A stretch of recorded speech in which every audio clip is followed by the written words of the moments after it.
யாருக்கு நிம்மதியான வாழ்க்கை கிடைக்கும்? நிம்மதியான வாழ்க்கை யாருக்கு நலமாயிருக்கும்? ஒரு கிராமத்தில் வாலிபன் ஒருவன் 3 வேளையும் உண்ண உணவு, உடுக்க உடை, இருக்க இடம் என்று ஒரு சராசரி வாழ்க்கையை வாழ்ந்து வந்தான்.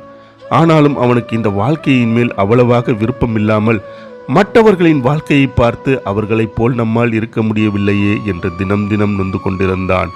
நாளுக்கு நாள் அவனுக்குள் இருந்த அந்த ஆசை அவனின் நிம்மதி பறிபோனது. ஒரு கட்டத்துக்கு மேல் இறைவனிடம் இதை பற்றி கேட்க முடிவு செய்தான். இறைவனை காண காடு மலை என்று பயணப்பட்டான். ஒரு அழகான நதிக்கரையில் அமர்ந்து இறைவனை நோக்கி தவம் இருக்கத் தொடங்கினான். பல மாதங்கள் தொடர்ந்து கடுமையான தவம் இருந்தான். தன் பெயரை உச்சரித்து தவம் இருக்கும் அந்த வாலிபனின் நோக்கத்தை புரிந்து கொண்ட இறைவன் அவர் முன் தோன்றினார். சொல் மகனே, எதற்காக என்னை நோக்கி கடும் தவம் இருக்கின்றாய்? என்னிடமிருந்து எதை பெற விரும்புகின்றாய் என்று கேட்டார். இறைவனை கண்ட மகிழ்ச்சியில் அவரை வணங்கிவிட்டு, அப்பனே, இப்பொழுது